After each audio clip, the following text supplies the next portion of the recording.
President Nicolás Maduro affirmed that the country overcame the economic war and U.S. sanctions thanks to the strength and reinvention of the Venezuelan people. The general coordinator of the Libre Party, Manuel Zelaya, denounced a coup plot that seeks to manipulate the first count of results in the upcoming presidential elections.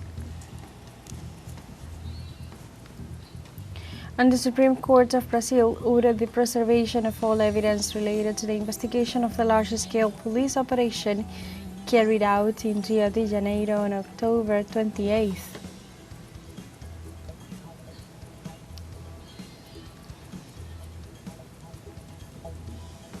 Hello and welcome to From the South. I'm Alejandra Garcia from teleSUR studios in Havana, Cuba. We begin with the news.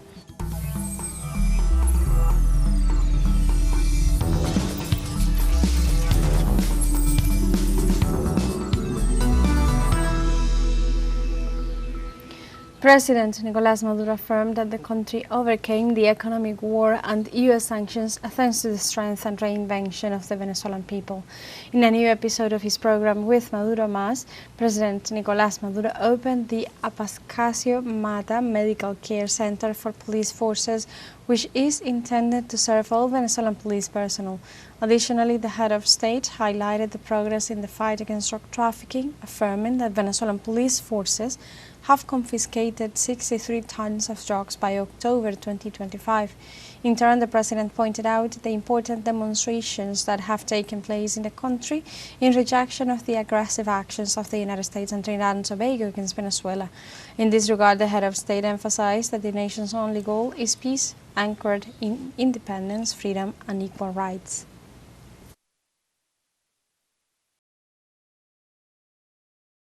I believe that Venezuela has a very advanced model of fighting against drug trafficking, not only against trying to use our land or airspace, which we stop in permanent combat by our political forces and our intelligence forces and our military forces, and with a great success this year, great successes we have had, and we are fulfilling the goal that we have proposed, Venezuela 100% free of any drug trafficking and a pass from Colombia, because drug trafficking comes from Colombia. It is said that 5% of the Colombian cocaine tries to pass through Venezuela. That is about 100 tons.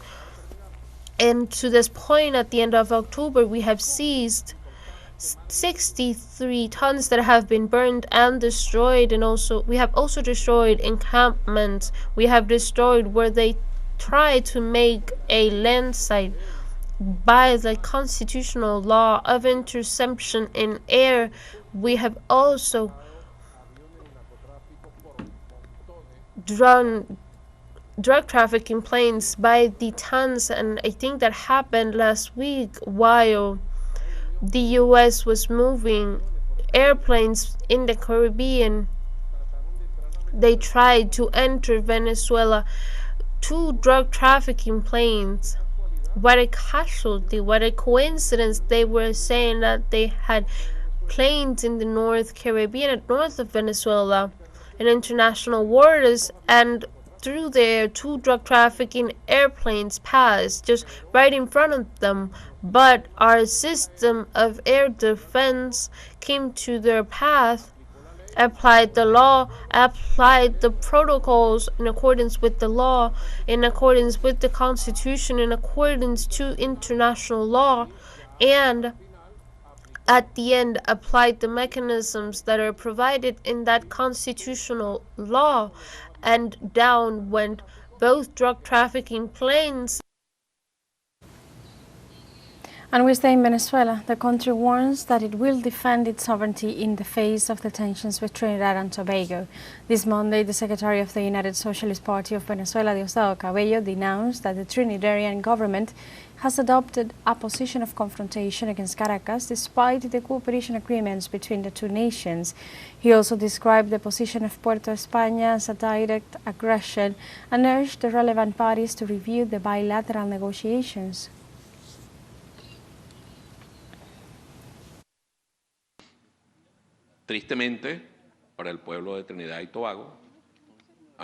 Sadly for the people of Trinidad and Tobago, they have taken a stand against our country. Historically, Trinidad and Tobago has had excellent relations with Venezuela. Extraordinary relations. Many Venezuelans do business regularly with Trinidad and Tobago. Constantly. We have been attacked personally by this lady, the Prime Minister of Trinidad and Tobago, who has not cared about our good relations. All of this has to do with who accepts to be blackmailed, and who doesn't, that is to say, we don't accept blackmails of any type. We don't have skeletons in our closet. But when a ruler, such as the Prime Minister of Trinidad and Tobago, allows herself to be blackmailed, is because she has skeletons in her closet.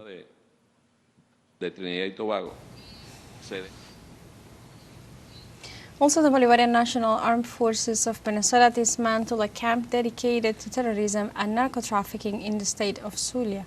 The security forces detailed that the camp was hidden in the municipality of Jesus Maria Semprún and that they had seized weapons of various calibers, cartridges, and other artifacts. They also highlighted that the action is part of the lightning operation in the Catatumbo region, the binational peace zone on the border between Venezuela and Colombia.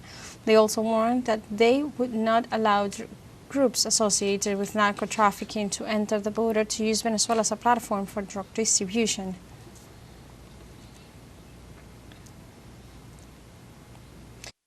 Venezuela denounced statements made by the European Union which claim that the supposed humanitarian aid from the organization is not being allocated to any humanitarian projects for the Venezuelan people, but it is instead being used to corrupt intermediaries and supposed non-governmental organizations through the Telegram social network, Foreign Minister Ivan Hill posted. To European taxpayers, while Brussels imposes cuts, demands adjustments and limits the budget for health, housing and employment in its own member states, it announces with pride new millions for humanitarian aid to Venezuela. Not a single euro of those funds reaches our people. The European Union does not develop or register any humanitarian project in Venezuela. All that money ends up in the pockets of intermediaries and supposed non-governmental organizations who have made international financing a business. Finally, he emphasized that they will be like the previous 149 million, another corrupt operation disguised as solidarity. Enough of the corruption and false pretexts of the European Union.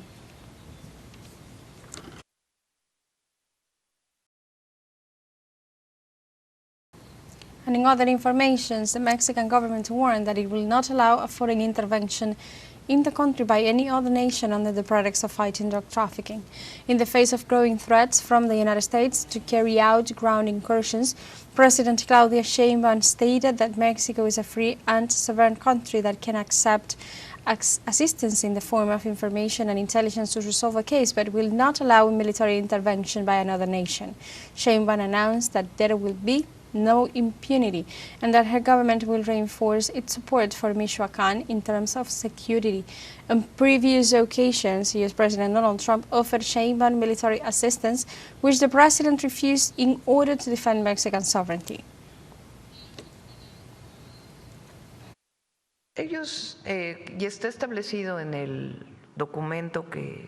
The document of understanding establishes that we have the latest information, essentially intelligence, that they could have on a criminal group.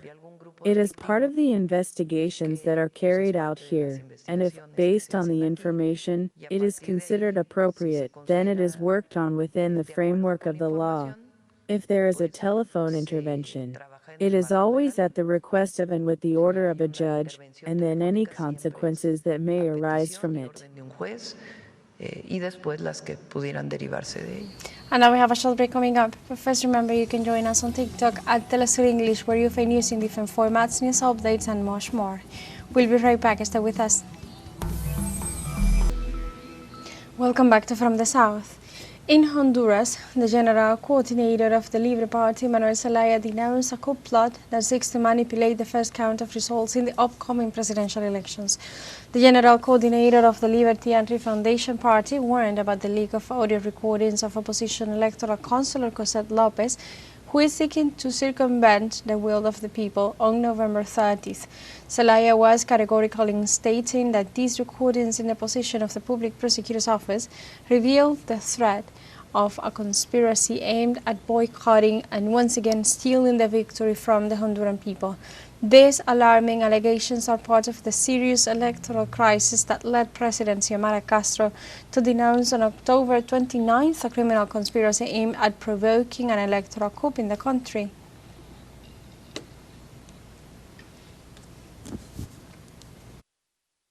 In this context, the presidential candidate for Honduras' Libre Party, Rixi Moncada, demanded an end to the electoral fraud being perpetrated by right-wing groups in the run-up to the general elections on November 30th. The presidential candidate urged the Honduran opposition to cease its plans against the country's democratic processes. Moncada also accused the conservative opposition of being looters and coup plotters after leaving the nation with a debt of over 350%, in addition to enriching their families while in power. In this scenario, the candidate urged the people to prevent any irregularities during the 2025 general elections.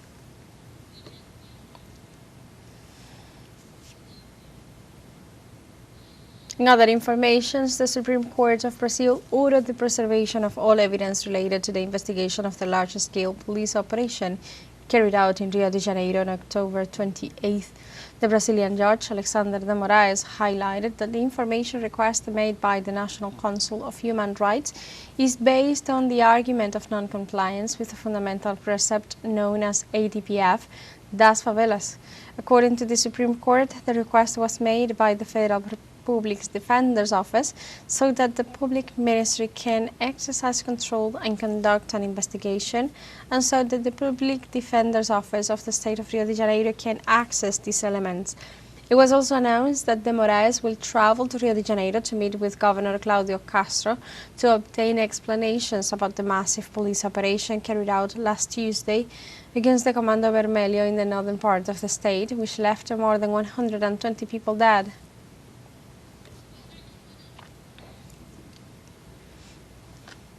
And also Brazilian President Luiz Inácio Lula da Silva indicated that he will ensure the security of world leaders in his territory ahead of the COP30. The Brazilian president signed a decree authorizing the use of the armed forces in operations to guarantee public order in Belém between November 2nd and 23rd, 2025, in connection with the Leaders' Summit and COP30. This measure allows the military to assume control of public security to protect the delegates and maintain order during the events. The initiative includes troops from the Navy, Army, and Air Force.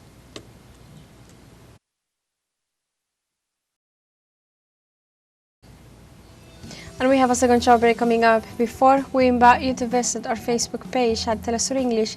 There you'll be able to watch our top stories, special live coverage, and much more. Follow our page and activate the notification button to stay up to date on the world's most recent events. Final short break. We'll be right back.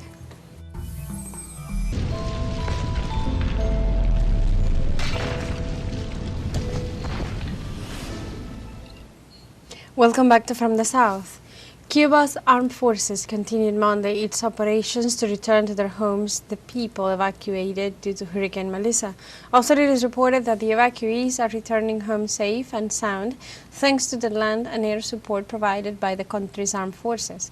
During their stay at the shelter centers, the citizens received medical attention to ensure their well-being during the weather event. Authorities also informed that specialized teams are already working to restore electricity to the areas still affected by the power interruptions caused by the storm.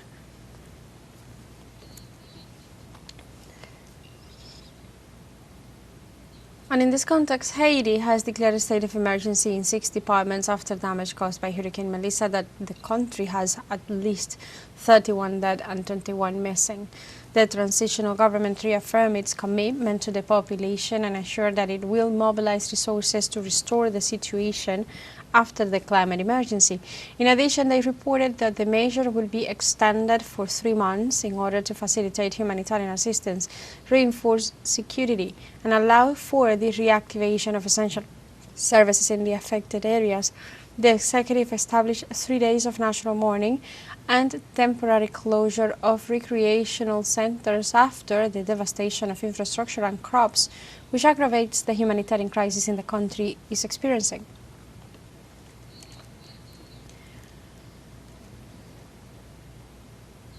We go to other topics. A medieval tower partially collapsed Monday in Rome, Italy, trapping one maintenance worker and leaving another critically injured.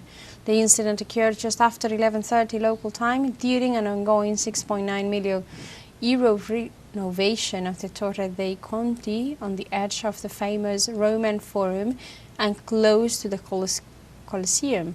Local officials reported that rescuers faced a complex task as the structure continued to give way as they tried to get near the trapped worker, forcing their retreat on telescopic aerial ladders in a cloud of smoke. The rescue operation was still underway into the night, and also the Tower dei Conti was built in 1238 by Pope Innocent III and was used as family residence.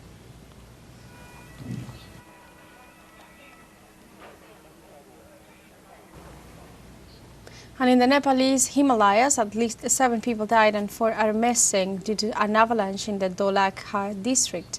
The chief deputy district officers of Dholaka, Aluka Bahadur Ale, informed that among the victims are 3 Americans, 2 Nepalese, 1 Italian and 1 Canadian, and that 4 Nepalese remain missing. According to local authorities, the avalanche occurred on Yalungri Peak, which is located about 180 kilometers east of Kathmandu and near the border with Tibet. Nepal has suffered severe weather over the past 2 weeks, with heavy rains in the southern plains and snowstorms in the north. In this context, several hikers are missing.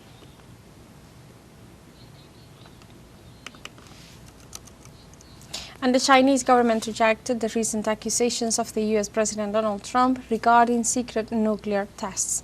Mao Ning, spokesman for the Ministry of Foreign Affairs, expressed that as a permanent member of the United Nations Security Council and a responsible nuclear armed state, China is committed to peaceful development and will not be the first to use nuclear weapons. In turn, the country urged the United States to firmly fulfill its obligations under the Comprehensive Nuclear Test Ban Treaty and its commitment to a moratorium on nuclear tests. Mao Ning called for concrete actions to respect the international framework on disarmament and non-proliferation of nuclear weapons.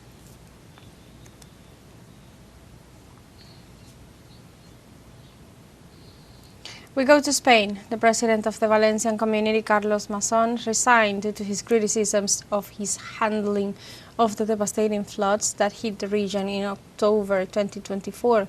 1 year after the meteorological event in which more than 200 people died, Masson submitted his resignation to the Valencian courts.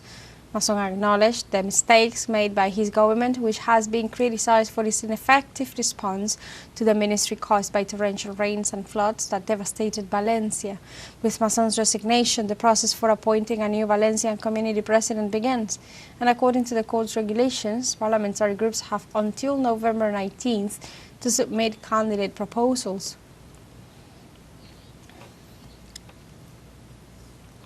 And after this information, we have come to the end of this news brief. Remember, you can find these and many other stories on our website at telesurenglish.net.